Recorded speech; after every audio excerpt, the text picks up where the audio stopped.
네, 안녕하세요. 자, 지난 시간까지 이제 영업활동, 투자활동, 재무활동으로 나눠서 우리 그 재무회계 전반적인 개정 과목들의 그런 관계 이런 것들을 다 봤고요. 이번 시간에는 이제 현금 흐름표를 할 거예요. 현금 흐름표는 제가 회계 원리 수업할 때는 안 해요. 안 하는 이유가 내용이 너무 어렵고, 근데 회계 원리는 또 안 해도 되는 게 대부분 전공 학생들이 이제 수업을 듣거든요. 회계 경영 전공을 한 학생들은 회계 원리를 듣고 그 다음에 이제 중급 회계라는 거를 두 학기에 걸쳐서 듣게 돼요. 그때 회계 원리를 현금 흐름표를 하게 됩니다. 시간도 안 되고 개정 과목을 하나하나 세세하게 보기 때문에 현금 흐름표까지 진도를 나갈 수가 없어요. 학교 수업하면서. 근데 이제 우리는 뭐 지금까지 그러니까 전공 과정에서 배우는 거에 비해서 내용들은 많이 다루긴 했지만 그 깊이를 많이 깊이 안 들어갔거든요. 그래서 대부분의 개정 과목들을 벌써 이미 한번 싹 다 훑은 거예요. 활동으로 나눠가지고 보면서. 그래서 이제 현금 흐름표를 하게 되는데 약간 어려울 수 있어요. 근데 이게 기본적인 개념만 이해하면은 그렇게 어려운 건 아니고 이 현금 흐름표를 이해하게 되면 재무제표 상호 간의 관계하고 실제 회사의 재무제표를 볼 때 그 이해도가 많이 높아집니다. 되게 재밌는 표예요. 지금까지 우리가 뭐 재무제표 이런 거 있다 그랬잖아요. 재무상태표랑 손익계산서, 자본변동표, 현금 흐름표. 이게 기본 재무제표고 요 네 가지 표가 기본 재무제표 내지는 재무제표 본문이라고 한다 그랬고 여기에 주석 정보까지 합쳐서 전부 다 재무제표라고 했는데 재무상태표랑 손익계산서는 어떻게 만들었죠? 따로 어떤 뭐 만드는 과정은 옮겨 적으면 됐었어요. 우리가 분계를 하잖아. 거래가 발생을 하면은 회계 담당자가 거래를 인식해서 화폐 금액으로 측정해서 차변에 뭐 얼마, 대변에 뭐 얼마 이런 식으로 기록을 해요. 그럼 그 기록한 것들이 어떻게 되죠? 전부 다 분계장에 있는 내용이 계정별 원장에 다 집계가 되죠. 그 계정 원장에 있는 내용들이 뭐 시산표를 거쳐서 재무상태표하고 손익계산서에 다 이렇게 자기 자리로 꽂힌단 말이야. 자동으로 만들어지는 거예요. 분계만 하면 자동으로 생성되는 재무제표였어요. 그렇죠? 우리가 분계를 하는 목적 자체가 이 두 가지 표를 쉽게 만들기 위함이었어요. 그렇죠? 그다음 자본 변동표 지난 시간에 했는데 어떻게 만들었죠? 자본의 변동 내역을 각 자본의 구성 항목별로 뭐 때문에 뭐가 얼마큼 늘고 줄고 했는지를 기록해 주는 거였어요. 자동으로 생성되는 게 아니라 분계돼서 요 두 가지 재무제표가 나온 거 뭐 이런 걸 보고 별도로 요약해서 만드는 거죠. 그렇죠? 요약해서 그냥 집계하는 표에 불과했어요. 만드는 게 어렵지 않았죠. 어렵지 않았어요. 현금 흐름표는 뭘까요? 현금 흐름을 보여주는 거거든요. 현금 흐름을. 현금 흐름을. 그러니까 재무상태표가 이렇게 있으면 자산, 부채, 자본이 있어요. 이게 이제 기초 시점이라고 하면 얘가 기말로 가. 나중에 1년 동안 딱 어떻게 지냈나 봤더니 자, 기말. 기초의 자산부채 자본이 기말에 자산부채 자본이 되는 과정에서 변동한 내용들이 기록될 거 아니에요. 기록되는 요 기중에 있는 재무제표들이 대표적인 게 손익계산서가 있고 자본변동표가 있고 현금흐름표가 있어요.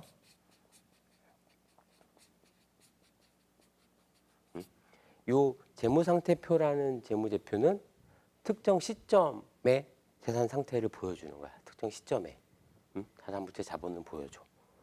그럼 기중에 변동한 것들은 여기 얘네들이 나타나. 손익계산서에 있는 건 뭐죠? 수익과 비용, 그래서 이익이 얼마가 나왔는지를 보여주는 거죠. 경영 성과를. 그럼 이익은 어떻게 반영돼요? 이익은 결국 이익 잉여금이라는 자본 계정의 집계가 돼서 기초의 자본이 기말의 자본으로 변동한 내용을 여기서 설명해 주고 있단 말이야.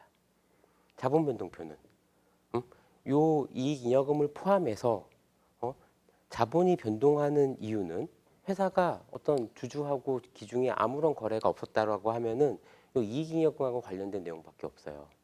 그런데 뭐 증자를 한다든지 감자를 한다든지 자기 주식을 산다든지 뭐 이런 행위들을 하게 되면 이 이익과 관련 없이도 자본이 바뀌게 되잖아요.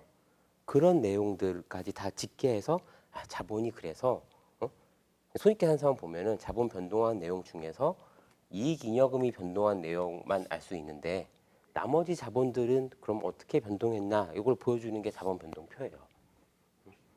현금 흐름표는 뭐냐면은 이 자산 안에 현금이라는 애가 있잖아. 포함되어 있어요.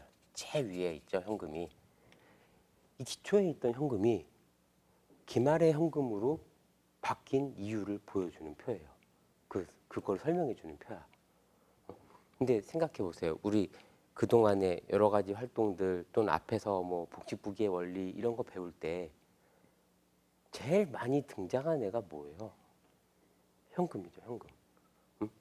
뭐 출자를 했다 하면 차변에 현금 생기고 대변에 자본금 이런 거부터 시작했잖아. 차입했다, 현금, 차입금. 매출을 했다 그러면은 매출, 현금. 물건을 사왔다 그러면 상품, 현금. 이런 식으로 뭐 광고비 지급했다 그러면 광고비, 현금. 엄청 많죠. 현금의 변동이 너무 많아요. 그런 것들을 현금 물음표라는 표에서 다 보여주고 있는데 우리 재무상태표하고 손익계산서는 분계를 통해서 생성이 됐잖아. 현금 물음표를 만들려면 어떻게 해야 될까? 분계는 우리가 어떻게 하죠? 분계는 거래가 발생하면은 발생주의에 따라서 하잖아요. 발생주의에 따라서. 매출이 거래처한테 물건을 넘겼어. 그 매출을 발생시켰어. 그런데 아직 돈을 안 받았어. 매출 채권이란 말이야.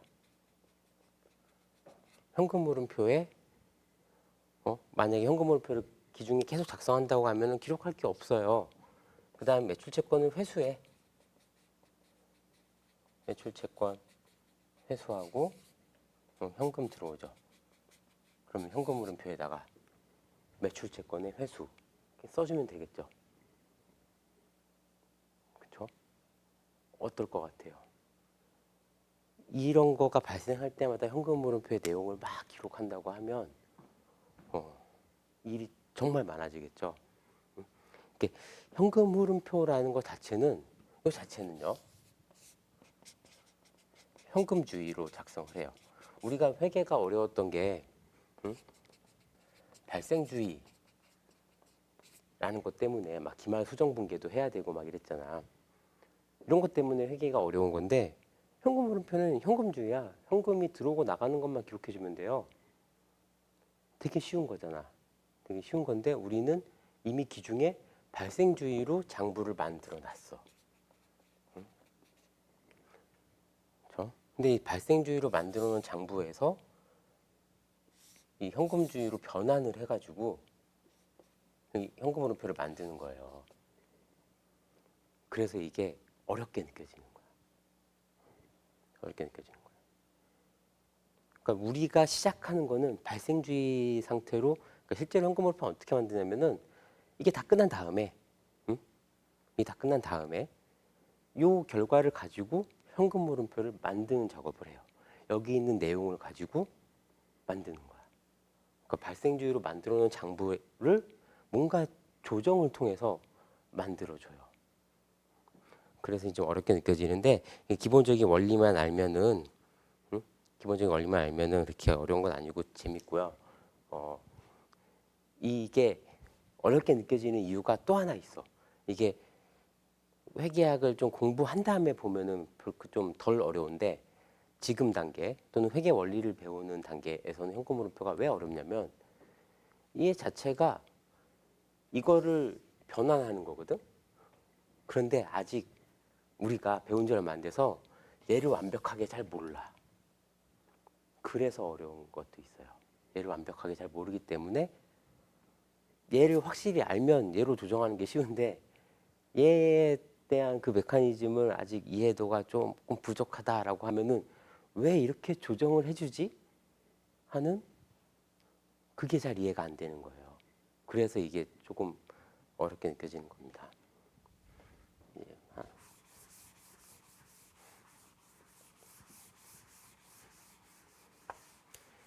실제로 현금 물음표 난이도가 높아서 그 공인회계사 시험을 준비하는 수험생들도요. 현금 물음표를 공부하지 않은 상태에서 시험에 합격하는 회계사들도 있어요. 물론 공부 수험 기간이 길면 당연히 현금 물음표를 공부하지.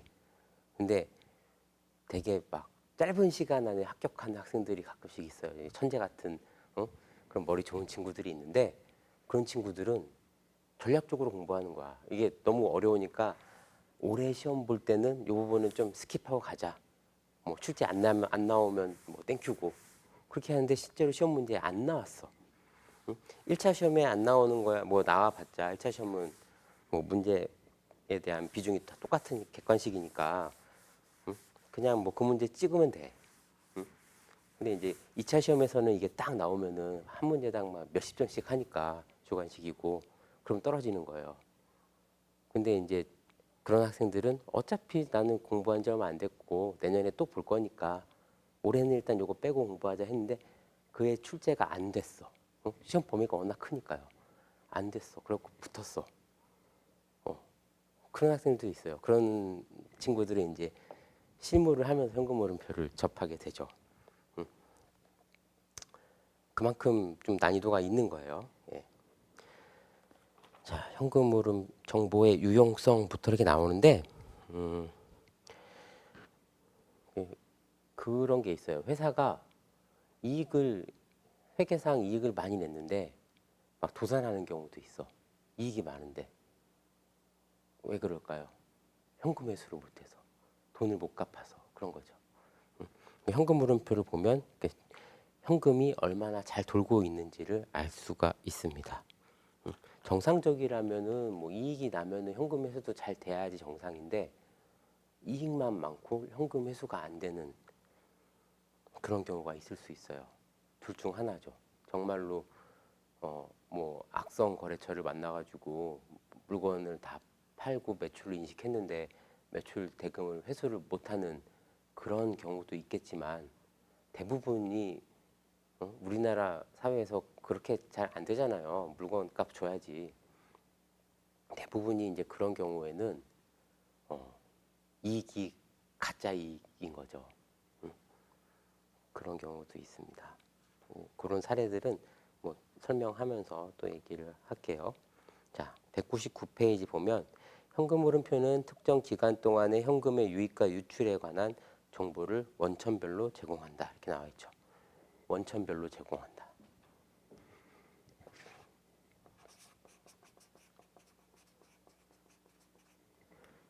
어떻게 제공하냐면 현금 물음표가 우리가 배웠던 거, 그동안에 배웠던 거.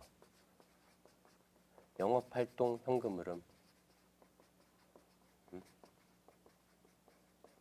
뭐 있어요? 배우는 거 순서대로 얘기하면 투자활동, 그쵸? 재무활동, 현금 흐름 이렇게 보고 하는 거예요. 이게 요 세 가지 원천으로 나눠서 보고 하는 표입니다. 자, 보시면은 200페이지에 있는 현금 흐름표 나와 있죠. 자,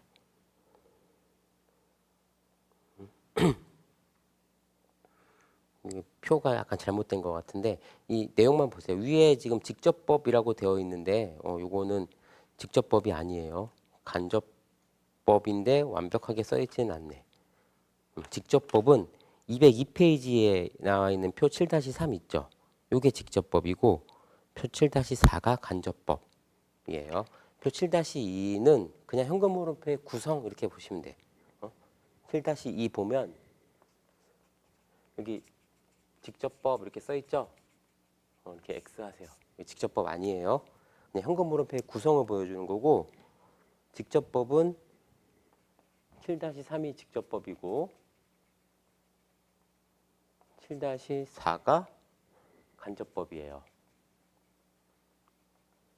어떻게 다른지 설명해 드릴게요. 일단 7-2 보면은 7-2에서 얘기하고 싶은 건 이거예요. 이렇게 나눠서 보고한다. 현금흐름표. 자, 영업활동 현금흐름이 얼마고 투자활동 현금흐름이 얼마고 재무활동 현금흐름이 얼마다 이렇게 있어. 각각 영업활동으로 인한 현금 유입액이 얼마 있고요. 유출액이 얼마 있어요. 투자활동 관련해서 유입액이 얼마 있고 유출액이 얼마 있어요. 재무활동 관련해서 유입액이 얼마 있고 유출액이 얼마 있어요. 이런 거야. 그러면 각각의 현금 흐름을 다 더하면은 기중에 현금의 증감액이 나오겠죠. 응? 현금의 증감은 이게 1, 2, 3를 다 더하면 되겠죠. 응? 영업활동으로 인한 현금 흐름이 플러스 마이너스 해서가 얼마다 라고 하면 그거 더해주고 투자활동 현금 흐름이 플러스 마이너스 한 거를 더해줘요. 재무활동 현금 흐름 플러스 마이너스 한 거를 더해줘. 그러면 현금은 올해 얼마 증감했습니다 이렇게 나오죠. 뭐 플러스가 될 수도 있고 마이너스가 될 수도 있고.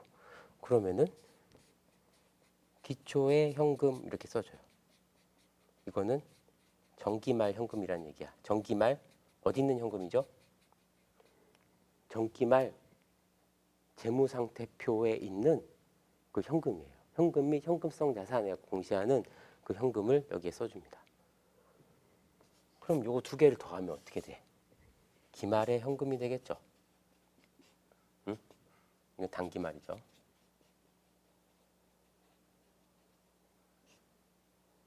기말의 현금이 이렇게 딱 나와.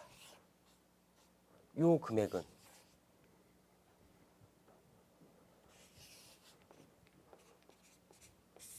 단기말 재무상태표에 있는 현금액하고 일치하는 거야. 요 금액은 정기말에 있는 현금하고 일치하는 거예요. 그래서 이 현금 흐름표는 이 재무상태표에서 있는 현금이 기초의 현금이 기말 현금으로 변한 그 원인을 이렇게 나눠서 보여주는 표예요. 자, 현금 흐름표를 만드는 원리가 201페이지에 이제 공식으로 나와 있는데 요거는 그냥 개념을 이해하는 공식 정도를 한번 볼게요. 우리 재무상태표 등식이라고 요걸 배웠어.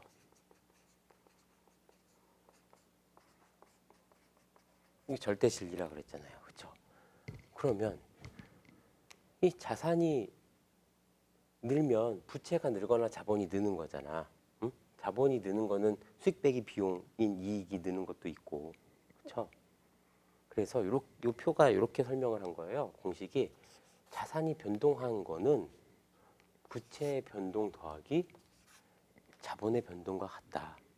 근데 우리는 자산 중에서 현금의 변동이 보고 싶은 거야. 그 자산을 둘로 나눠. 현금 플러스 비현금 자산.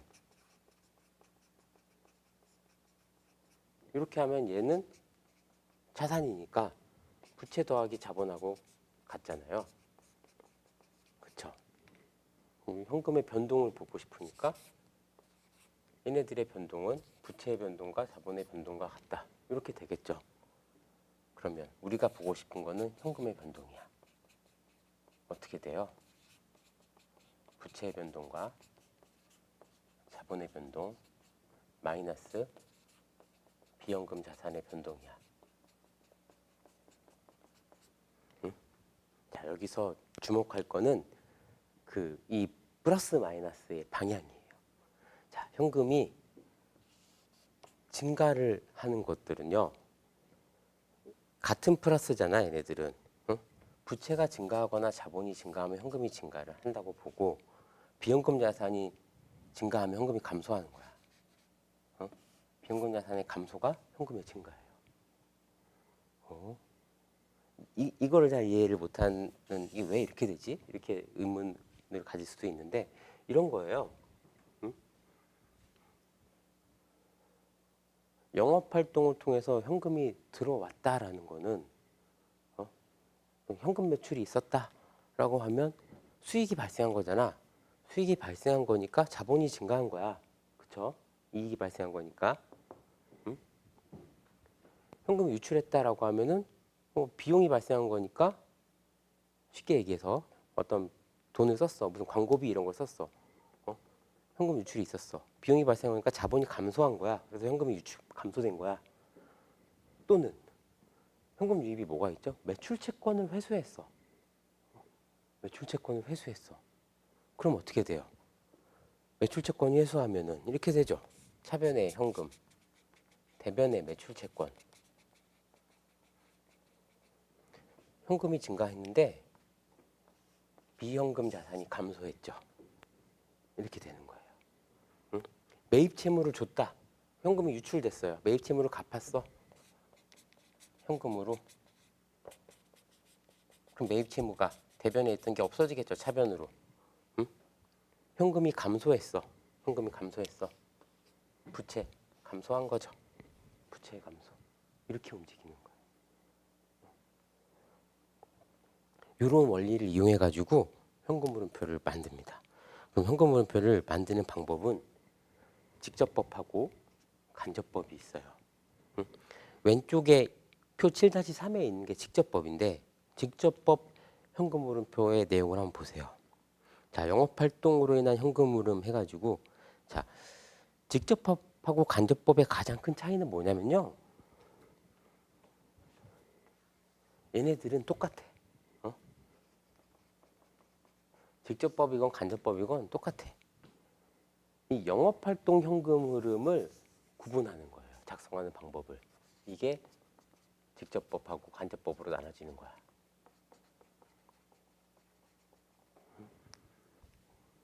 보시면 표 7-3하고 7-4를 보면 투자활동, 재무활동 쪽에 밑에 있는 말들은 똑같죠.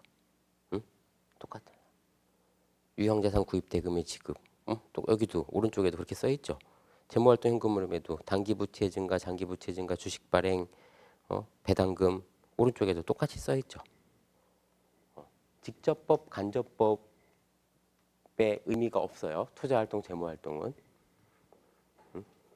이 직접법, 간접법이 왜 나왔냐면은 직접법을 보세요.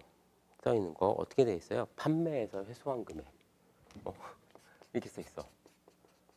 판매에서 회수한 금액. 영업활동 쪽 보면. 그리고 제품 구매 대금의 지급.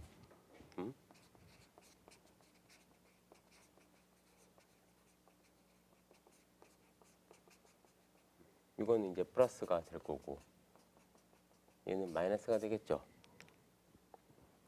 그 다음에 판매비와 관리비의 지급 이렇게 써 있어.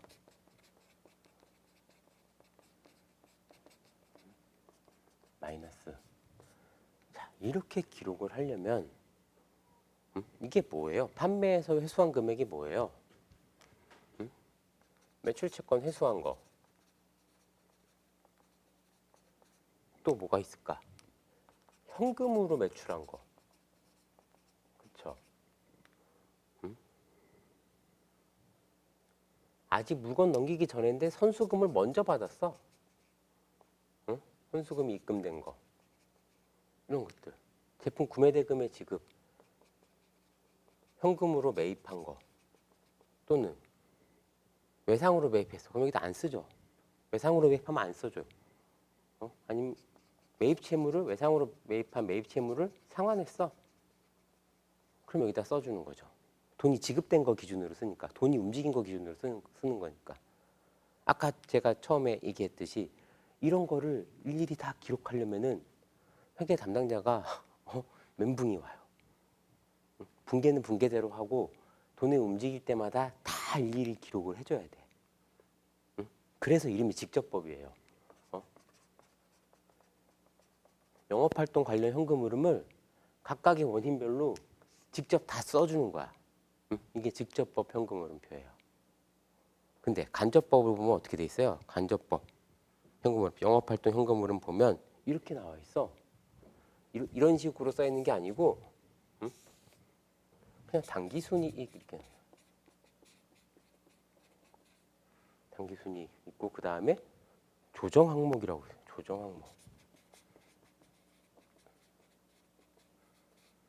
그리고 뭔가를 막 조정해. 응? 이렇게 있어요. 느낌이 얘는 현금이 움직일 때마다 그 현금이 움직인 원인을 추적해서 따로따로 기재를 해주는 거야. 간접법은 장부에서 숫자를 갖고 오는 거예요. 자, 올해 당기순이익이 얼마 났는데, 응? 얘는 발생주의에 의한 이익이야. 응? 근데 현금 흐름표를 만들려면 현금주의로 변환을 해야 되거든. 현금주의로 변환을 해주려면은 발생주의 이익에서 이런 것들을 조정해주면 돼. 이거예요. 그래서 실무적으로는 어떤 현금 흐름표를 만들까요? 응? 뭐가 쉽겠어요? 간접법이 쉬워요. 여기서 쉽다는 거는 이게 교과서처럼 우리가 책에서 뭔가 현금 흐름표를 만든다라고 하면 문제가 이제 뭐 무슨 뭐 하면서 뭘 했다 이렇게 막 있잖아. 그럼 거기서 현금 움직인 것만 딱 캐치해가지고 기록해주는 직접법이 훨씬 쉬워요. 그렇죠? 근데 간접법이 왜 쉽다고 하냐면 간접법은 그러니까 일하기 편한 거야. 교과서니까 책이니까 예제가 요만큼이지 회사는요 거래가 엄청 많잖아.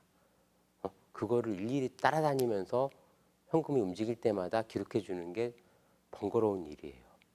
응? 번거로운 일. 또는 이 나중에 한꺼번에 하더라도 현금 원장이 있죠. 현금 원장이 이렇게 생겼을 거 아니야.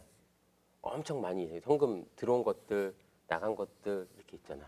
이거를 보고 다 옮겨 적어야 돼. 집계해가지고 그것도 그렇죠.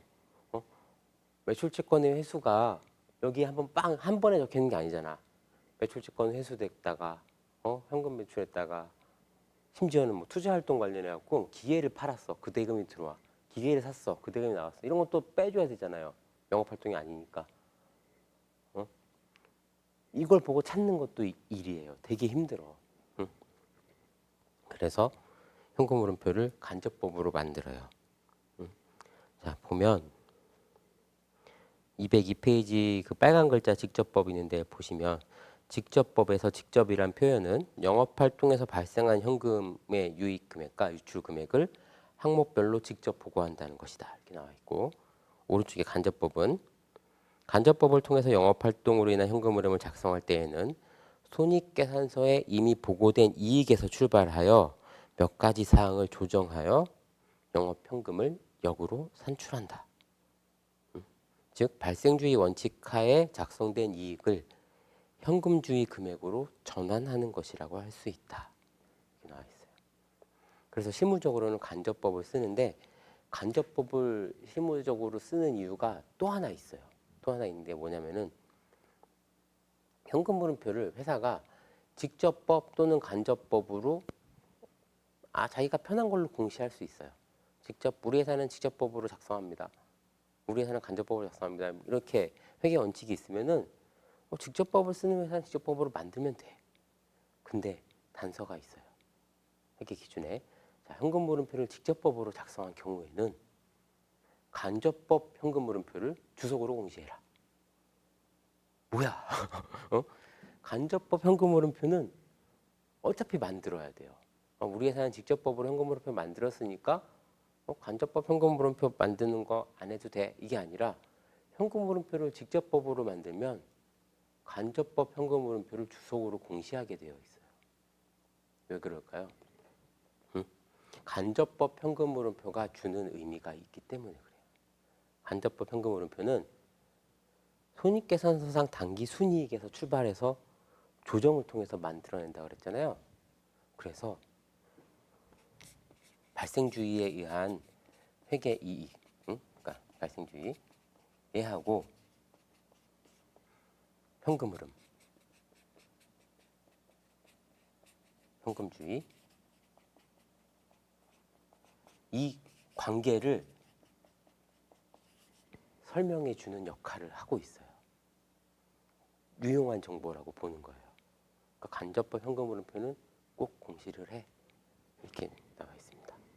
그러면 직접법 현금흐름표로 공시하는 회사는 거의 없겠죠. 아예 없진 않아요. 이 세상에는 100%, 0%는 없어요. 있긴 있어. 근데 직접법으로 하면 간접법을 그 주석으로 공시를 합니다. 그래서 대부분의 99.9999% 회사들은 현금흐름표를 다 간접법으로 만들어요. 간접법으로 만든 걸 공시한단 말이야.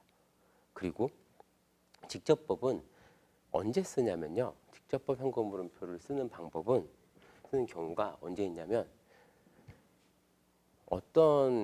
우리는 지금 재무제표를 만드는 그런 걸 배우고 있잖아요. 재무회계에서 재무제표를 만드는 걸 배우고 있기 때문에 거래가 발생하면 분계를 하고 걔를 이제 장부 작성을 한 다음에 재무상태표 손익계산서가 나오고 거기서 현금흐름표를 도출해내는 이런 간접법을 하는 건데 회사는 이런 재무회계만 하는 게 아니야. 회사는 벌어진 일들을 이렇게 기록하는 재무회계도 하지만 우리 첫 시간에 얘기했던 관리회계도 한다 그랬어요. 관리회계. 관리회계는 뭐예요? 경영자의 의사결정에 도움을 주는 정보를 제공하는 게 관리회계예요. 우리 다음 시간, 다다음 시간쯤에 이제 관리회계를 해볼 건데 관리회계는 의사결정 정보 제공 목적이야. 재무제표 작성 목적이 아니고 주로 경영자한테 보고하는 이런 스타일이에요. 근데 회사가 어떤 새로운 사업을 이제 할지 말지를 고민할 때 그럴 때 그 미래를 예측하는 그런 걸 할 때 현금흐름 기준으로 예측을 해.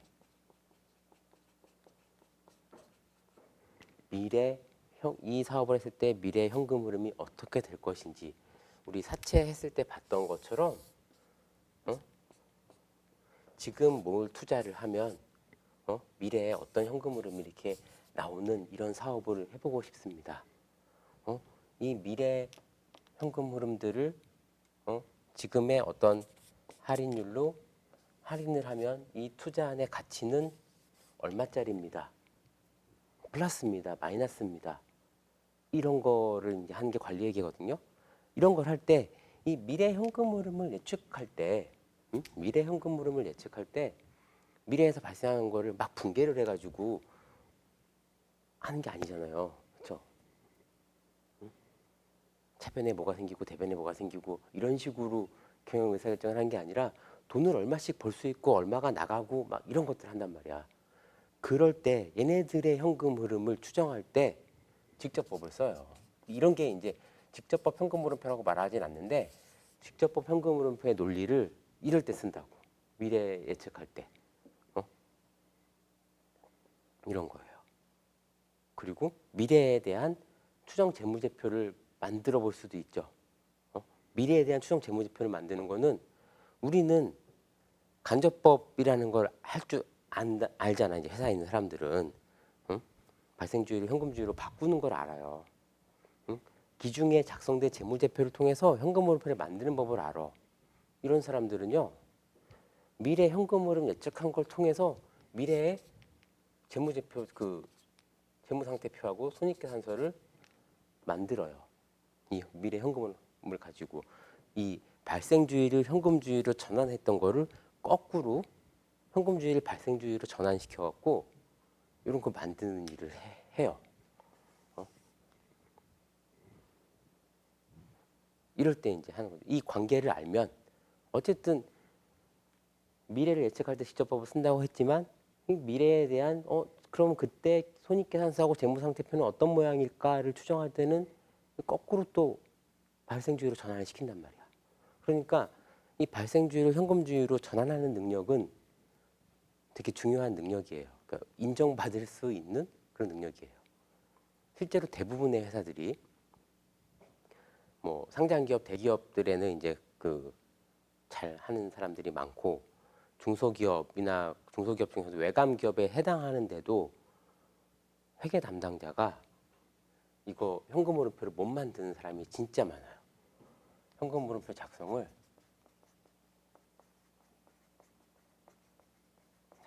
못해.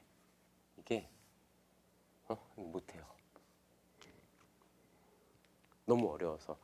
이런 그 중소기업에 있는 회계 그 직원들의 특징은 분계는 정말 잘해. 하고 분계를 해갖고 분계한 거 가지고 재무상태표 손익계산 자동으로 나오잖아. 근데 그거 현금흐름표 만들어봐 하면은 이래요. 진짜 못 만들어요. 그, 대부분의 이제 그런 회사들이 현금흐름을 공신해야 되잖아. 현금흐름표를. 그래서 이거를 예전에는 회계사들이 회계 감사를 하면서 재무상태표 손익계산서 맞게 잘 했나 이게 감사를 하고 이런 거 틀렸습니다 얘기도 해주고 고쳐주고 고치라고 이렇게 얘기도 해주고 해놓고 마지막에 안녕히 계세요 하고 나온 다음에 사무실 가갖고 감사 보고서를 막 쓰면서 이 회사의 현금흐름표를 회계사가 만들어줬어요. 회사는 현금흐름표 만들 줄 모르니까 그렇게 했었거든요. 근데 이제 그게 이제 법으로 못하게 막은 거예요. 현금흐름표를 회계법인에서 대신 만들어주는 거는 감사가 아니다. 그거는 결산 업무를 도와준 거지. 그렇게 해가지고 그건 못하게 막았고 그러면서 수정분계를 제시하는 것도 막았어. 옛날에는 이 결산 수정분계를 못하는 회사도 많았고 아니면 회계 처리 자체가 너무 엉망이어서 회계사가 다 뜯어 고쳐서 이렇게 고쳐야 됩니다라고 하면은 네 하면 이제 그 자체를 재무제표 대리 작성이라고 보고 요새는 이제 못하게 하고 있어요. 실무적으로는 이제 암암리하긴 하지만 못하게 하고 있어서 이런 회사들 같은 경우에는 이런 회사들 그 현금흐름표를 직접 못 만들고 결산도 완벽하게 잘 못하는 회사 같은 경우에는 감사 받기 전에 감사를 받기 위해서 자기들이 그 결산해 놓은 재무제표를 감사용으로 감사 받기 위해서 한번 검토해 주세요. 다시 만들어 주세요 하는 그런 별도의 영역이 또 있어요. 그런 서비스가. 그럼 감사하는 회계법인이 있고 재무제표를 감사를 받기 위해서 조정 작업을 해준 회계법인이 있어요. 그러니까 어떻게 보면 회계사 시장이 좀 더 커진 거죠. 막 이런 거 옛날에는 감사하면서 그냥 에이씨 이것도 못하고 하면서 막 해줬는데 지금은 이거 못하는 회사들한테 그렇게 못 해주니까 이 못하는 회사는 별도의 또 용역비를 주고 회계법인을 써서 준비를 해야 되는 거 감사를. 지금 시장은 그렇게 되어 있어요.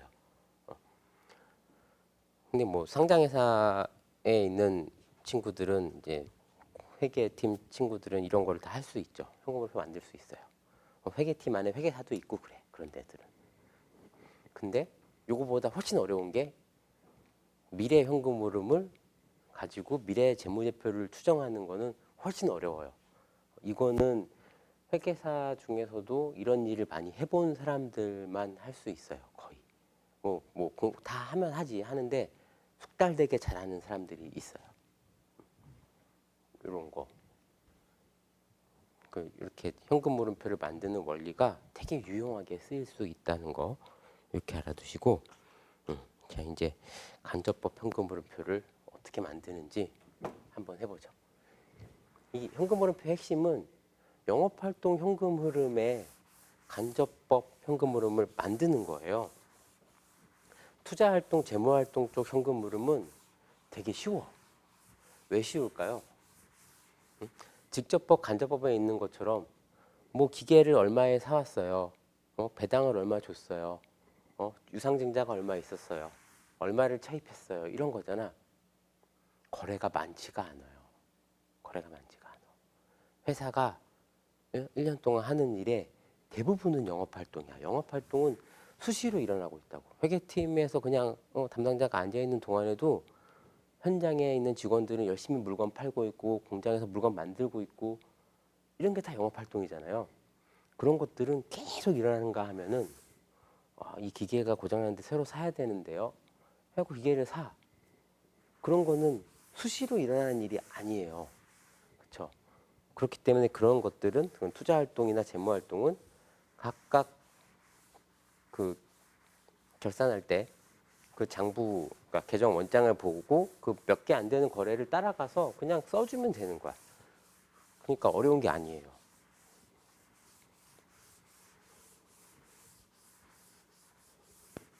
핵심은 영업활동 현금 흐름을 조정하는 방법입니다.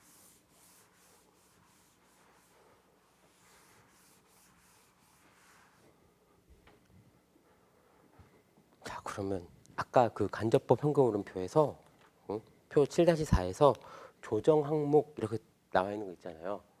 이거를 하면 돼. 이거를. 뭘, 왜, 뭐 때문에 이렇게 조정해 줘야 되는지 그걸 알면은 되는 겁니다. 그걸 알면. 자, 보시면 204페이지 영업활동으로 인한 현금 흐름과 당기순이익의 차이 이렇게 나와 있죠. 간단하게 영업현금 흐름이라는 용어를 사용한다 이렇게 해놨고, 자 보시면 그림 7-1에 있는 내용이 있어요. 당기순이익에서 출발해서 비현금성 비용을 더해주고, 또 영업활동 관련 자산부채 변동을 플러스 마이너스 해주는 거야. 그러면 영업활동으로 인한 현금 흐름이 나와요.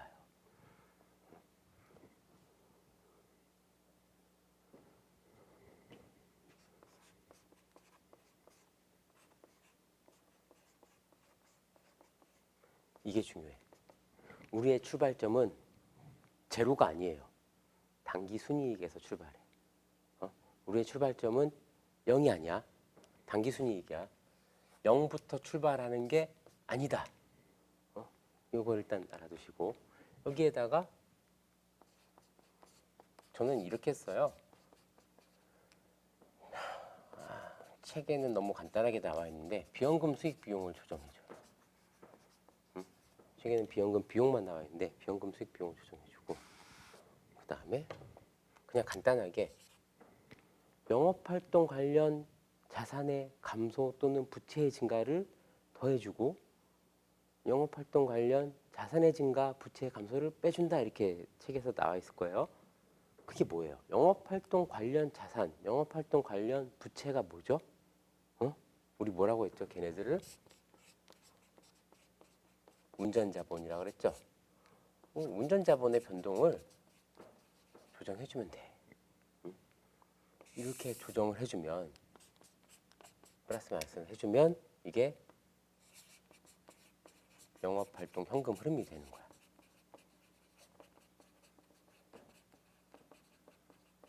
이렇게 되고, 좀 더 완벽하게 적는다고 하면 여기에 이런 것도 적어줘요.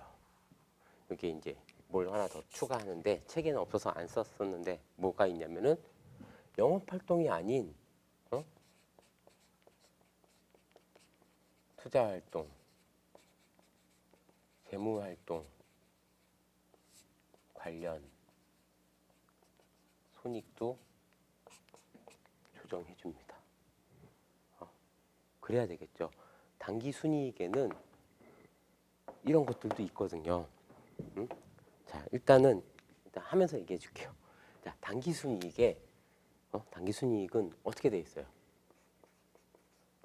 매출액부터 출발해서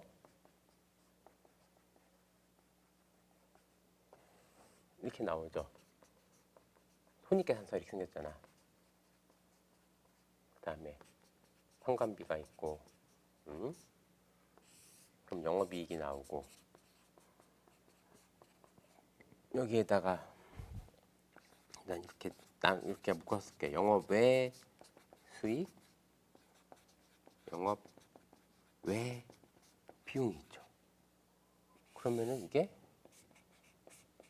세전 이익이 되고, 여기다 법인세 빼주면 당기순이익이 되죠.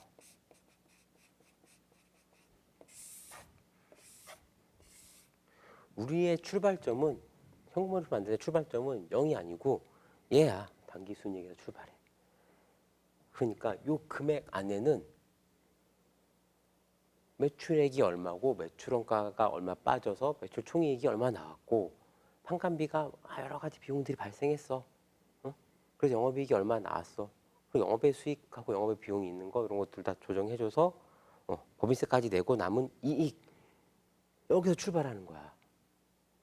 그러니까 직접법 현금흐름표를 만들었다고 보면 직접법 현금흐름표에는 뭐 판매로 인한 현금 유입액 뭐 이런 거 있잖아요.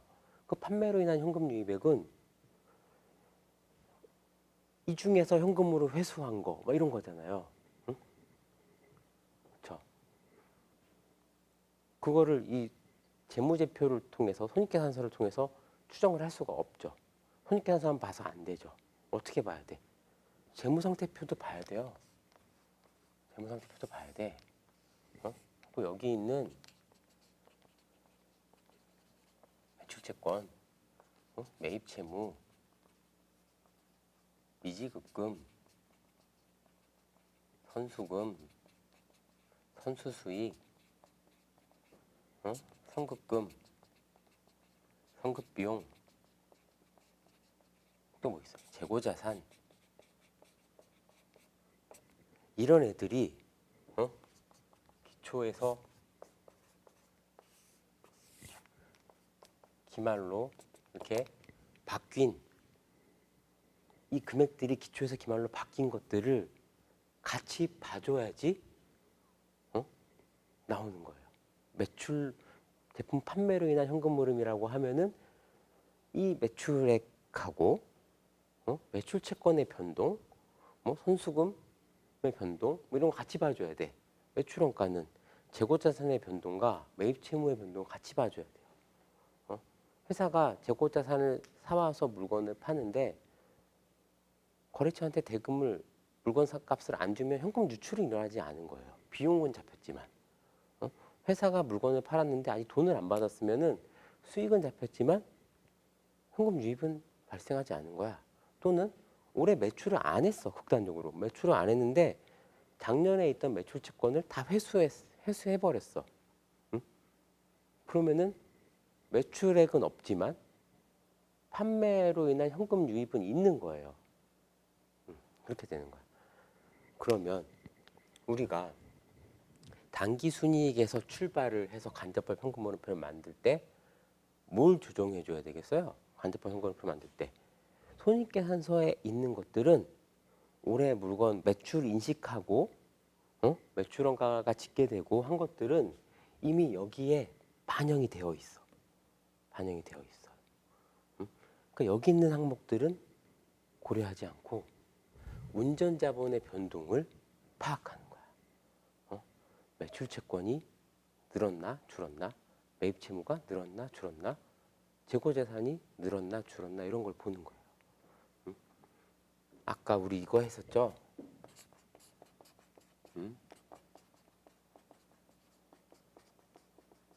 이거예요. 현금, 비현금 자산,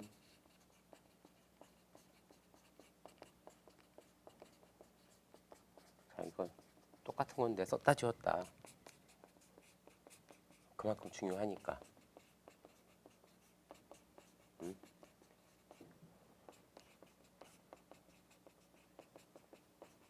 이렇게 되는 건데 매출 채권이 늘어나면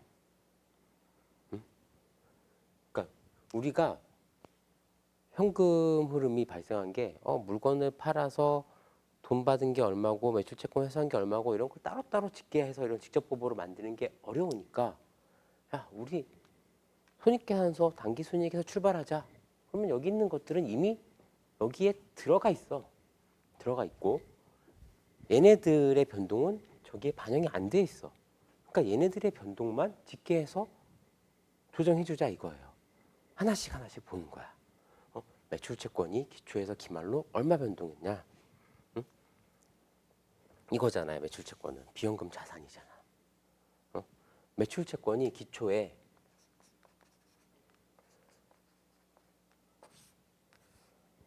매출 채권이라고 보면 기초에 1,000원이 있었는데 기말에 2,000원이 됐어. 이 경우는 어떻게 되는 거예요? 변동이 그러면 어떻게 돼? 변동이 1,000원만큼 증가했죠. 매출 채권이 1,000원 늘었어. 이거는 매출 채권이 1,000원 늘었어는 매출로 인한 현금 흐름이 1,000원 감소했어로 표기를 해줘. 이게 무슨 소리야? 왜 그러냐면 매출 채권은 물론 여기 있는 기말 매출 채권 2,000원이 기초에 있는 2,000원을 포함해서 2,000원이 돼 있다 이건 아닐 거예요. 요 구성 항목들이 보면 얘가 뭐 A 거래처한테 작년 언제 팔았던 거라고 하면 여기 있는 거는 뭐 B 거래처, C 거래처 또는 A 거래처한테 판 건데 그 물건을 판 시점은 다를 거야. 근데 같은 매출 채권 계정이니까 이렇게 써놓고 기중에 거래를 하면서 이렇게 매출이 인식되고 매출 채권이 인식됐다가 매출 채권이 없어지면서 현금을 받는 이런 구조예요. 이런 구조인데 대부분 이렇게 되고 있을 때 이렇게 매출 채권이 늘어나고 매출을 인식했을 때 발생하는 거 이런 것들은 이 매출이 기록된 만큼 이미 당기순이익에 들어가 있어요. 우리가 여기서 봐야 되는 거는 얘네들이야. 매출 채권이 감소한 것들을 빼줘야 되는 거야. 근데 늘어났어. 늘어났다는 건 뭐냐면은 그만큼 회수를 덜 했다는 얘기예요. 그만큼 회수를 덜 했다는 얘기. 매출 채권이 작년보다 1,000원 결과적으로 1,000원 늘었어. 그러면은 비현금 자산의 변동이 비현금 자산의 변동이 1,000원 늘었으니까 현금은 1,000원만큼 마이너스가 된 거예요. 그만큼 회수를 못한 거야. 근데 매출 채권이 늘었다고 현금이 없어져요? 아니에요. 그래서 이게 왜? 그러지 말고 매출 채권이 작년보다 늘었는데 얘가 현금이 나간 걸로 적는 이유는 뭐 때문에 그래? 뭐 때문에 그럴까? 우리가 출발점이 당기순이익이라 그래. 출발점이 0이 아니야. 당기순이야. 순이익이야. 이 당기순이익에는 매출액이 이미 들어가 있어. 내가 돈 못 받았는데도 매출로 인식한 게 들어가 있는 거야. 그러니까 못 받은 것만큼은 빼주자 이거예요. 회사가 물건을 파는 대로 돈을 다 받아. 그러면은 기초 매출채권, 기말 매출채권 금액이 변동이 없겠죠. 제로. 항상 뭐 제로가 되거나 천 제로가 되거나 일정 금액을 유지한다. 운전자가 일정 금액을 유지하고 있다라고 하면 변동이 없잖아. 그러면은 기중에는 내가 매출을 인식한 만큼 다 현금으로 들어온 거야. 이런 변동이 없으면 아시겠어요? 출발을 당기순이익에서 하기 때문에 자산의 증가를 빼주는 거야. 반대로 여기가 이런 상황이야. 기초에 2,000원이었는데 기말에 1,000원이 됐어. 그 마이너스 1,000원이야. 기말 매출 채권이 기초 매출 채권보다 1,000원 적어. 매출 채권이 1,000원만큼 감소했다라는 거는 1,000원만큼 감소했다라는 거는 정기 말에 있던 매출 채권하고 단기말 매출 채권을 봤을 때 기중에 순액으로 봤을 때 회수한 게 1,000원만큼 더 있다라는 얘기야. 결과적으로 그 얘기는 손익계산서 매출액에 기록한 거만큼 이미 당기순이익에 들어가서 현금 흐름을 출발할 때 딱 영업활동 현금 흐름 얼마로 시작을 하는데 운전자본의 변동을 봤더니 매출 채권이 줄었더라. 그럼 작년에 판 것 중에서 회수한 게 있네. 걔는 여기에 들어가진 않았을 거 아니에요. 걔를 조정해 주는 거예요. 부채 조정 방법은 이제 반대지. 부채는 매입 채무가 기초에 1,000원 있었는데 기말에 2,000원이다. 1,000원만큼 늘었다. 뭐예요? 거래처한테 돈을 안 준 거야. 매입하고서 돈을 안 줬어. 안 준 게 1,000원 전기보다 1,000원만큼 늘었어. 들어있는 상태야. 그러니까 현금으로는 플러스예요. 부채가 늘어났어. 같은 방향이죠. 현금이 늘어난 거예요. 아까 얘기한 그 매출 채권의 변동이 현금 흐름에 미치는 영향을 이해를 했으면 매입 채무의 변동이 현금 흐름에 미치는 영향이 반대라는 거는 쉽게 이해가 될 거예요. 그렇죠? 재고 자산도 마찬가지고. 재고 자산은 이제 자산이잖아. 비현금 자산이잖아. 매출 채권하고 같은 방향이에요. 회사가 재고 자산을 사와. 이렇게 물건 파는 우리 거래 구조를 보면 상품 이런 재고 자산을 사와. 매입 채무가 잡혀.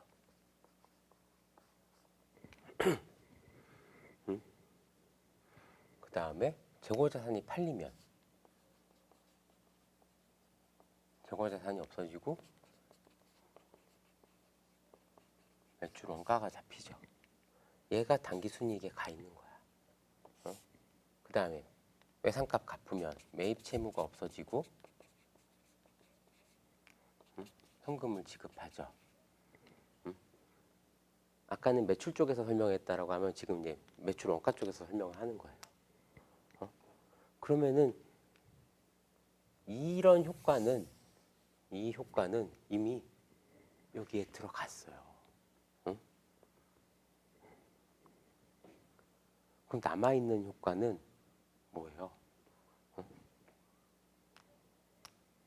예. 이런 애들은 결국 요 현금에 미치는 영향이 손익계산서만 갖고는 설명이 안 된단 말이야. 얘네들의 변동을 조정해줘서 반영을 시켜주는 거예요. 이런 건 이제 예제 몇 개를 통해서 보면은 좀 더 쉽게 이해가 될 거예요.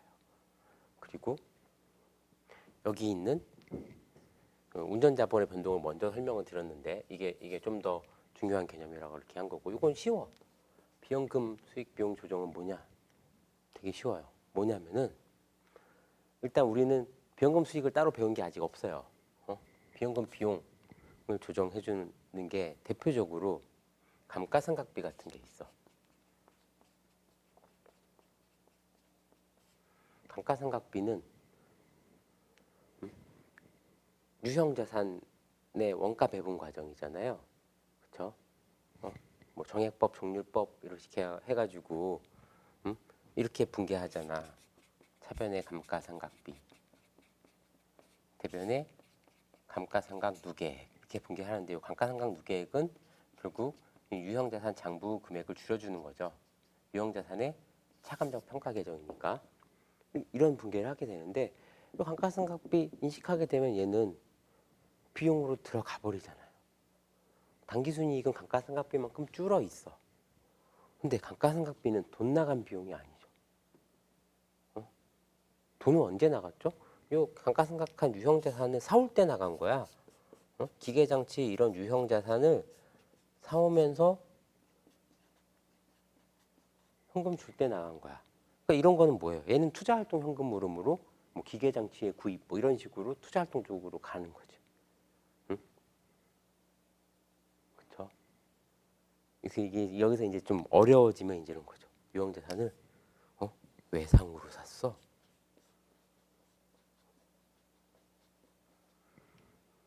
이렇게 되면 어려워져요. 이렇게 되면은 그리고 나서 이제 미지급금, 현금 이렇게 되잖아.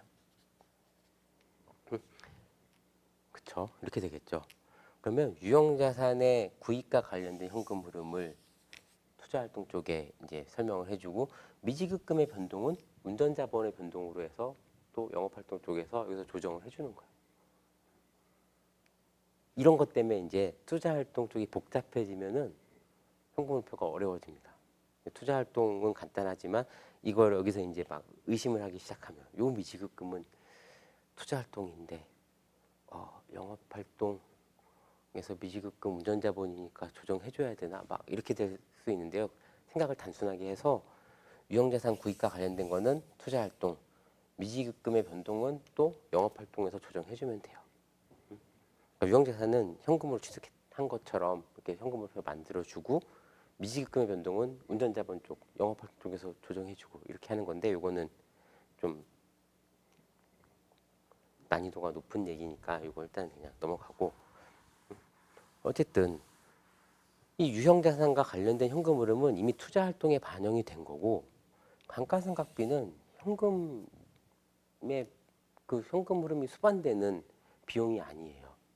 이런 것들을 여기에 조정해 주라는 거야. 단기 순이익에 빠져 있으니까 더해줘.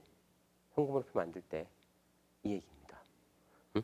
얘는 현금 나간 비용이 아닌데, 얘만큼 단기 순이익이 줄어 있잖아. 그 단기 순이익에서 출발해서 영업활동 현금 흐름이 얼마일까를 계산할 때는 감가상각비는 더해주자라는 거예요. 이런 게 뭐가 있을까? 감가상각비 있고 또 대손상각비가 있어요.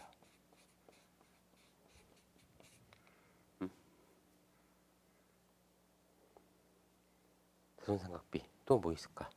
무슨 평가손실 이런 거 있어요. 손익계산서에 있는 무슨 평가손실,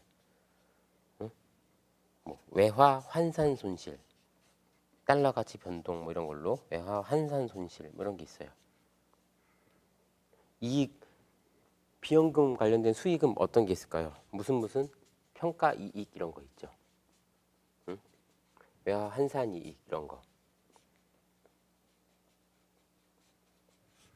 이런 것들을 조정해 주는 거예요. 그러니까 간접법 현금흐름표는 이미 만들어진 손익계산서에서 당기순이익에서 출발해가지고 손익계산서에 있는 그런 비용 수익 중에서 비연금 비용, 비연금 수익 이런 애들을 조정해줘. 그 다음에 운전자본의 변동을 전기 재무제표하고 단기 재무제표를 비교해서 잔액이 어떻게 움직였나, 기초잔액보다 기말잔액이 커졌나 작아졌나를 본 다음에 걔네들을 자산은 마이너스로 반영해주고 부채의 증감은 플러스로 반영해주는 거예요. 자본의 증감하고 부채의 증감은 그렇게 해주면 되는 거예요. 근데 보통 이제 부채죠. 부채. 자본은 나올 일이 없고. 무슨 말인지 알겠죠? 부채의 증감은 현금의 증감과 같은 방향으로, 자산의 증감은 현금의 증감과 반대 방향으로 마이너스니까 그렇게 조정을 해주면 되는 거야. 생각보다 되게 쉽죠. 이렇게 딱 하면은 일단 그렇게 이런 거구나 이렇게 알아두시고 잠깐 쉬었다가 예제 몇 개를